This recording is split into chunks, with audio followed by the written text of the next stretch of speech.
Today's episode is brought to you by Positively Productive Systems, whose mission is to be the antidote to your stress and to provide compassionate productivity resources and coaching that help you heal and achieve.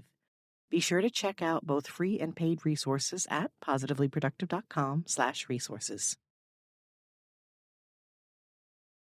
You may know that you have too much in your life and you want to clear out and make space for what matters, but you may also feel like you don't know where to start. You may not have the energy to work through a decluttering framework just yet, or even work with a coach, but you want to do something. Today's episode will give you the perspective you need, along with a super simple technique that will help you take action, build momentum, and move past the stress.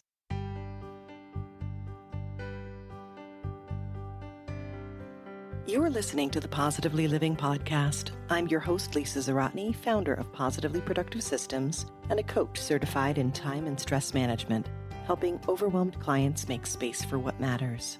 Join me each episode as we explore ways to live a more proactive, productive life with topics and guests that speak to simplifying self-awareness, systems, and so much more.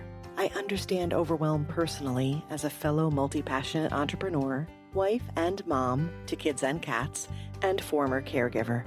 I'm here to help you choose what's right for you so you can do less, live more, and breathe easier. Sound good? Let's get to it. Welcome to the Positively Living Podcast. I'm your host, Lisa, and today we're going to chat about one of my favorite topics, decluttering. I sometimes wonder if it's an unusual topic for a productivity coach, but when has that ever stopped me? Plus, I have good reason. I know firsthand the negative impact it has on our lives, and I found a way to successfully work through it and with it for myself and my clients. Most importantly, I know it's a foundational focus for being productive and happy. So if I'm keeping your best interest at heart, and that's what I'm here to do, I will keep talking about it. I've shared with you before how I lived with it for years, and I still deal with it in various ways because that's part of life and the seasons of life and changes that come with it, and especially with families. I'm chuckling thinking of a video I saw recently with a woman saying that the simplest way to always keep your house clean and decluttered is not to live with anyone else. It's funny, it's a little dark, and it's definitely true, if I'm being honest, and I hope you know that is always my intention with you. So what can we do when life is lifing us and we're trying to keep up with the onslaught? Simplify. Choose less. Do less. Essentially, declutter. Before we talk about decluttering, it's important to define clutter. It is so much more than the physical stuff. In every episode where clutter comes up, and in every interview I do and every keynote speech I make, I quote Peter Walsh. Clutter isn't just the stuff on the floor. It's anything that gets in between you and the life you want to live. Think about that. It encourages us to see clutter beyond the tangible, and it's an important reminder of how what blocks you from the life you want to live has no place being in your life. If clutter's a challenge for you, you may want to check out a few episodes that relate best to today's topic, including episode number 2, where I lay out my SIMPLE system. It's an acronym for the steps to create your own personalized decluttering approach. Episode 146, where I share my thoughts on how decluttering is self-care. And episode number 140, where I give you one simple step to declutter your mind. And while I welcome you to listen to those, I understand that there's also a chance that you may not only feel overwhelmed about the clutter, but also about the decluttering. And that's what today's episode is about. You may know that you have too much in your life and you want to clear out and make space for what matters, but you may also feel like you don't know where to start. You may not have the energy to work through a decluttering framework just yet, or even work with a coach, but you want to do something. Today's episode will give you the perspective you need, along with a super simple technique that will help you take action, build momentum, and move past the stress. The fact is, clutter is stressful. It can overwhelm and distract, signal unfinished work, trigger guilt, block self-care and healthy habits, all too effectively reducing your productivity and your satisfaction. All these things equate to a stress response. And while that's not inherently a bad thing, it can be problematic when it goes too long without any relief. It's the difference between the stress that serves you, called eustress, and the stress that drains you, called distress. I describe all of this in detail in episode 7, but what you need to know for today is that too much stress response without the means to recover can take you down and lead to inaction. Conversely, releasing what doesn't serve you can energize you and open your life up to new possibilities.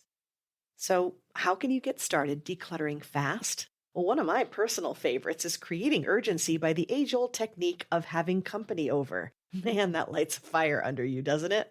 But that's more of a scramble and cram things in closets kind of approach. Ask me how I know.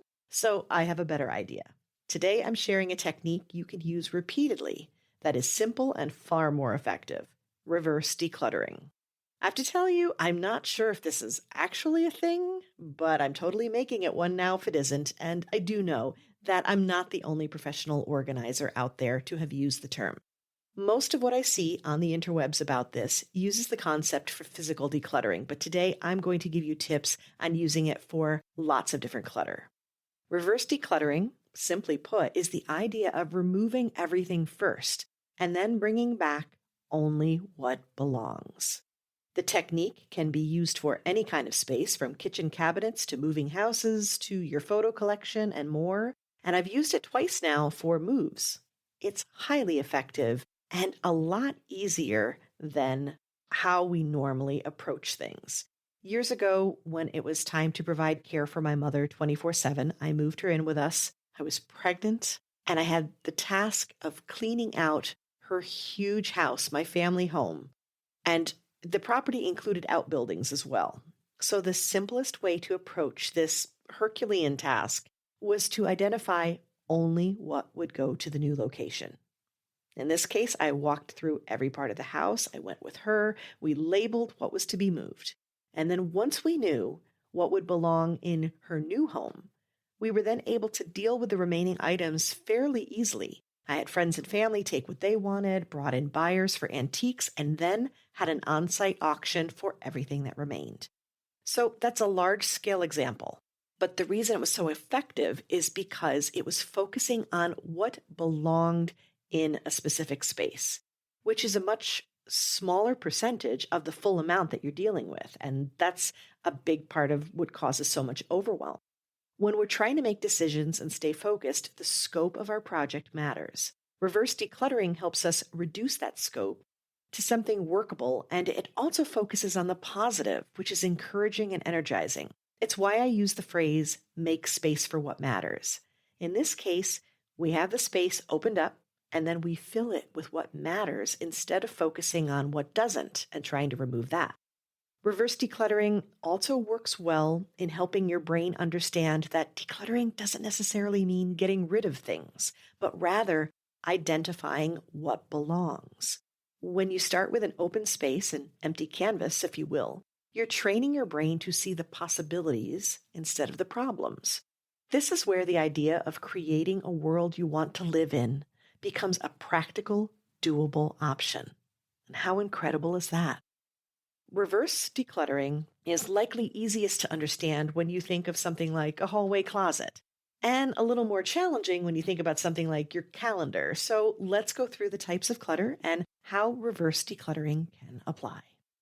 In my original declutter episode, I identified types of clutter as physical, mental, digital, and information and tasks as two that overlapped with the others. For the sake of this discussion, we'll focus on physical, mental, and digital, combining information with digital and tasks with mental. And I'll describe each as we go.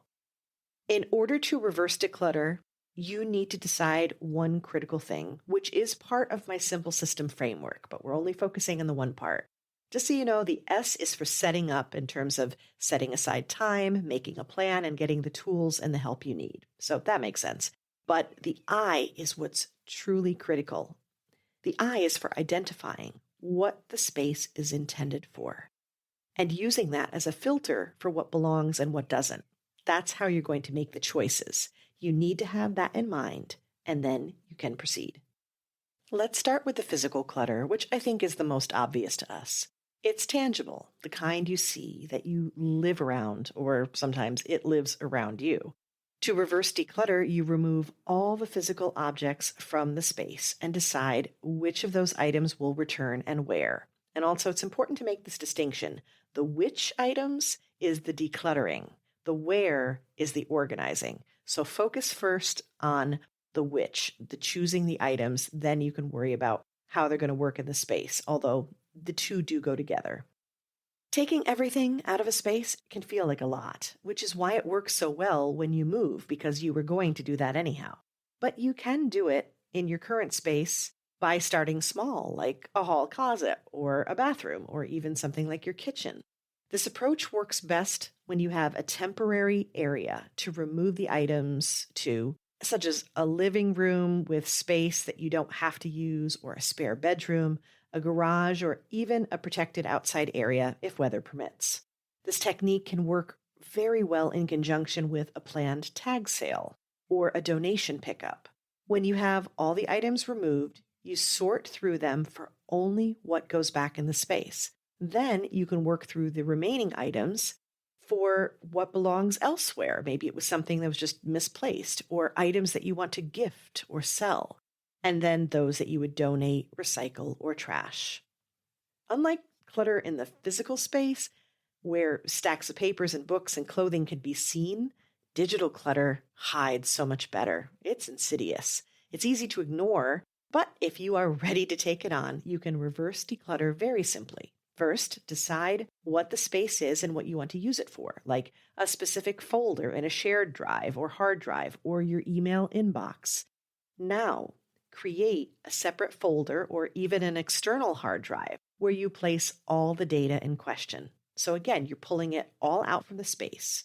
So then you pull back the files that you want to keep. This is also an excellent way to sort all those photos. Pull them all together and then cull them, placing them where they belong.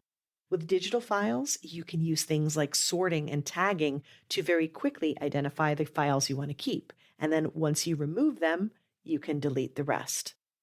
By the way, just want to point out, make backups when you do this, but that's one of the benefits of having one big folder or one big file that collects information. You can easily make a backup, and then you can use the one that you first started with to sort. Another quick note. I mentioned your calendar earlier when I was describing the distinctions between physical space and digital or mental, and realized that's actually a bit trickier, and it may be its own category, a new category I might be creating here with you, that I'll call time clutter. While I realize you can't realistically wipe your calendar clean and start over, I do want you to look at your calendar next week or next month as you are making more appointments and consider what you want to include first and foremost. Think about what has to be there, what you want to be there, and then how much time that will take. Then that will help you understand how much time is really left for the other things that you might have allowed. Now we're moving on to mental clutter. Mental clutter can be thoughts like, I should, I'm supposed to, I need to, that take up a lot of space in your mind. Those thoughts trigger shame and guilt and can be the cause of other types of clutter. Mental clutter can also be ideas and tasks as well. Would it surprise you to think that you can use reverse decluttering as a technique for these? Well, it's actually how my focus file, otherwise known as mind sweep or brain dump, you might call it, how that approach works, which I go through with you in episode 140. When you take everything from your mind, put it in a trusted place, and then process only what you need, that's reverse decluttering. For ideas and tasks, you want to use the mind sweep technique. You're listing out all the tasks and ideas that have your attention so you can determine where they need to go, which could include going for good, because sometimes it seemed like a good idea at the time and we don't need it anymore. For the worries and the stories of the mind, that bit more emotional clutter, you can reverse declutter by journaling them all out and allowing yourself to review them, acknowledge them, and then identify what you want in your mental space each day. These stories can act like unwelcome guests hogging the TV and eating your favorite snacks and just being so annoying. It's time to boot them out and only allow in the kind who show up with food and clean up after themselves. No matter what area of your life you are decluttering, it always comes back to asking, what belongs? I encourage you to choose what's best for you. As always, I'd love to know, what'd you think about this topic? Does this feel doable? Where are you going to start if you start with reverse decluttering? And if you found benefit in this episode, it would be such a gift to me if you would share it with others. Let's spread the word about simplifying, reverse decluttering, and being encouraged to know that it doesn't have to be that difficult to get so much benefit. Remember also, you can access the Focus File worksheet for free on the Positively Productive website, positivelyproductive.com, and you can access all the worksheets plus mini trainings and a lot of bonuses in the resources vault at positivelyproductive.com/vault.